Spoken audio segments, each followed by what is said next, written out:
Hi, and welcome to this special interview with the Canadian Donation and Transplantation Research Program, the CDTRP. My name is Stéphanie, and I'm the CDTRP Communications Manager. It is my pleasure to meet today with Charles Cook as part of the Black History Month and the Art Month. Charles joined the CDTRP Patient, Family, and Donor Partnership Platform last fall and has been involved in numerous research projects. Welcome, Charles. Thank you for taking the time to speak with me today. Hi, Stephanie. Thanks for having me. I'm glad to be here. Great. Can you start us off with some personal background and how you got implicated into research? Sure. On the personal side, as you said, my name is Charles Cook. I'm coming to you from Kitchener, Ontario. I am the father of two fantastic young adults, and I'm also a two-time transplant recipient. I received my heart in 2016. I received my kidney in 2017. Born and raised down in the great state of Georgia, I moved to Canada in the summer of 2006, landed in Kitchener-Waterloo, and I've been here ever since. Amazing. And how did you get implicated into research? Really, it's kind of, I've always said, the next opportunity. And what I mean by that is the next opportunity for me to tell my story to try to benefit other people.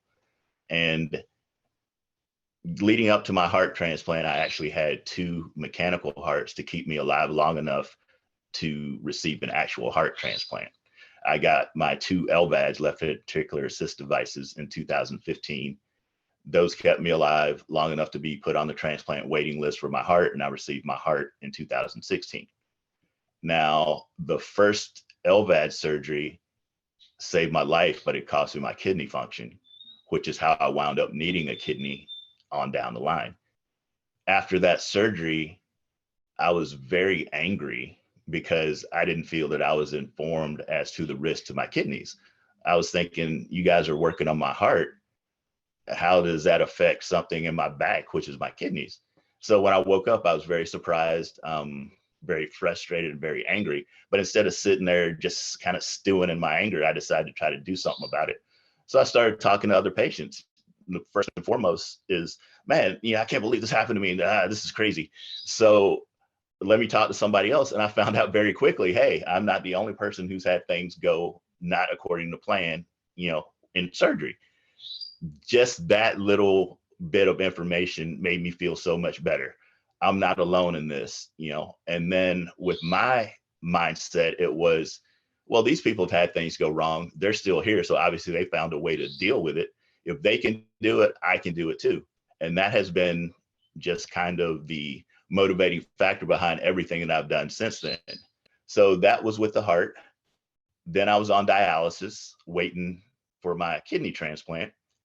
And after I received my transplant, which was about a year and a half after I got my heart transplant, I received an email from a group that I was in called Life Donation Awareness Association, saying that there was a new project getting started and they needed people who had had a successful kidney transplant surgery that would be willing to share their experience with other patients going through the journey. I'm like, that's what I do already. That's what I was doing the whole time with the heart. So I was, please let me do it.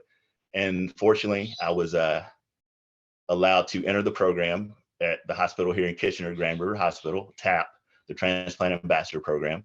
Our lead was a lady named Sue McKenzie, and Sue McKenzie was the co-founder of TAP.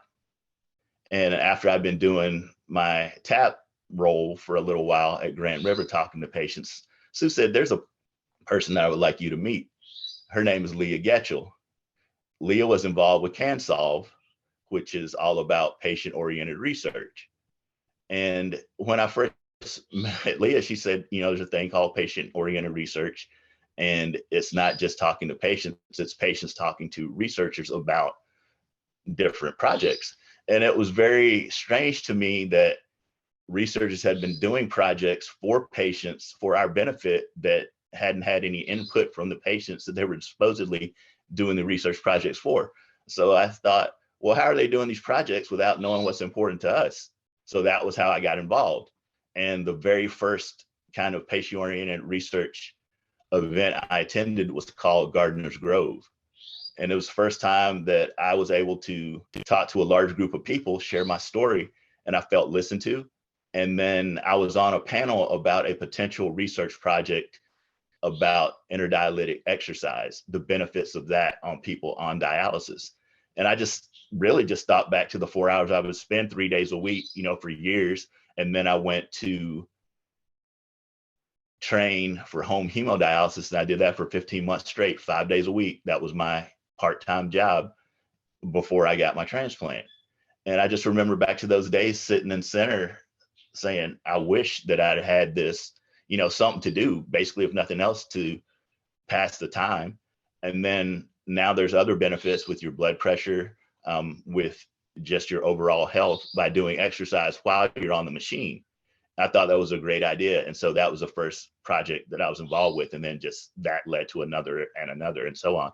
And then eventually, from my contact with Leah Cansolve, I thought about CDTRP, which is another opportunity for me to share my story, hopefully for the benefit of others, instead of me sitting here talking to a person one-on-one, talking to a researcher that's doing a project to benefit all of us. Then I can help more people that way. And, they say, if you can help one person, have a better life, I'm all about that, but I'm kind of greedy. If I can help one, then I want to help them all. And trying to help them all, then I'll help as many as I can. So that's how I got involved in research. That brings us to how we're together today. Wow, what an amazing story. I'm pretty sure your inbox will be pretty full after this interview. All right. So in September 2021, a team of researchers and patient partners at the University Health Network in Toronto launched the ACB Organ Health, a YouTube channel dedicated to sharing experiences and knowledge of transplantation and living donation for the African, Caribbean, and Black ACB patients, caregiver, clinicians, and community. So Charles, as a member of the ACB Organ Health Advisory Committee, can you give us more details about this initiative and what is your role in it? Sure. I am a member of the advisory committee for the ACB Organ Health YouTube channel, which is a mouthful every time I say it. And like you said, our main purpose starting back in September of 2021 was to become a trusted source of information for members of the ACB community. ACB, if you don't know, means African, Caribbean, and Black. And it's a community that is part of the overall transplant population that hasn't been represented very well. There are several issues with access to appropriate care, and there are barriers that are institutionalized and systematic that we wanted to bring to the forefront. Now, one of the things that I talk about all the time is representation. If you look at a situation, it doesn't mean just doctors, nurses, physicians, other patients. It's from the front door all the way up. I kind of recounted my first time going to Toronto General Hospital, which is where I had all of my transplant surgeries done. And I just said, if I'd walked into the hospital and at the information desk, I didn't see anybody, that looked like me, then I would have had one of two thoughts. Either I'm in the wrong place, or this isn't for me, I'm not welcome here. And so representation is huge. And that's one thing in the ACB community is just people who look like us in different parts of transplant. So that's what the ACB Organ Health YouTube channel is all about, is showing people from the ACB community who have had journeys through the transplant, all different aspects, recipients, donors, members of the donor family, caregivers, all of that stuff, different experiences, different thoughts, different perspectives, which is what really diversity is, not just what you look like, but your experience.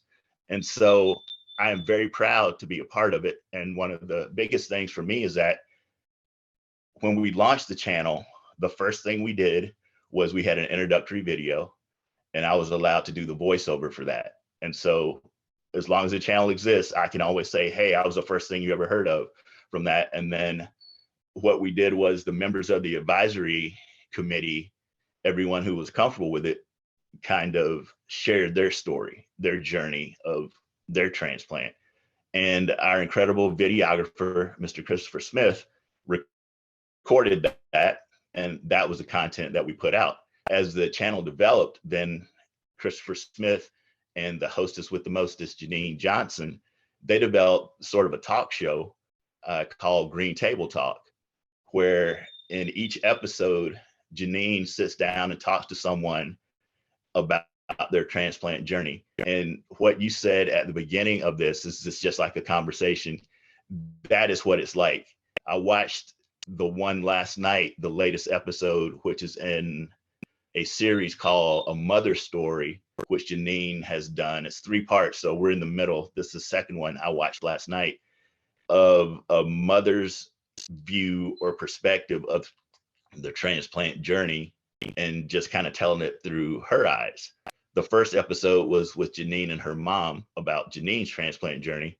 And the one from last night was a different one, a mother and her son who needed a liver transplant.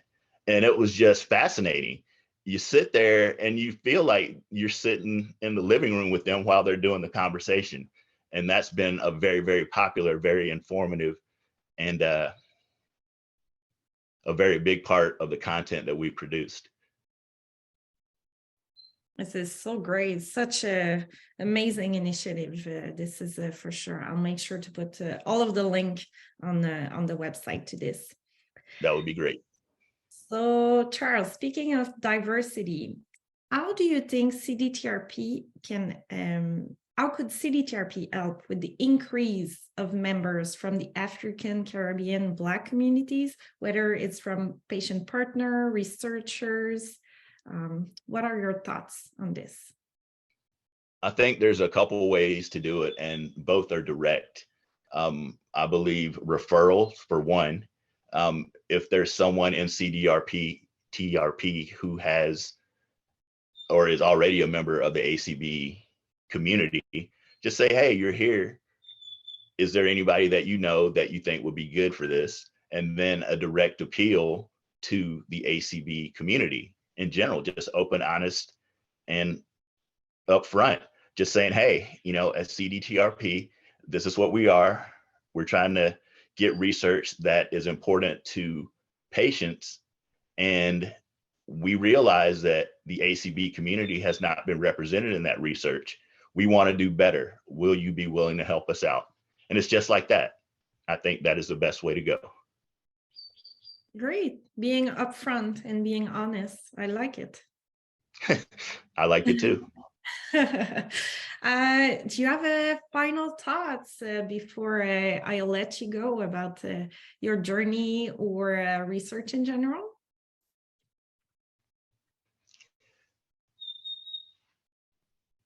I'm trying to think of something here that'll sound good.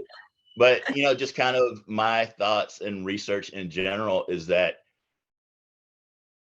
we have to keep the patient and their quality of life after the research at the forefront. What you're trying to do is to make things better after the transplant. Quality of life goes on.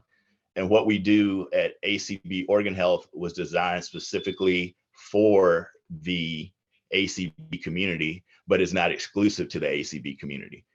I talk to people all the time. It is my honor to do it for the ACB Organ Health YouTube channel because it's for people who look like me, but I want to help anyone. The information that we share is important to anyone and everyone. And I think that is probably the last thing I have for you. Amazing. So take home message, representation matters. This is for sure. Absolutely. Absolutely. So thank you so much, Charles, for your precious time. You can all visit the CDTRP website for the info on this ACB Organ Health project. And I'll make sure to post the video with Charles' voice on it. And also the link to get involved with the CDTRP as a researcher or a patient partner. Thank you, Charles. Thank you. Should I say the acborganhealth.ca is our website? acborganhealth.ca, yeah. And our tagline is ACB Organ Health, better life. That's what I say in all the videos. So Oh, there we go. Amazing.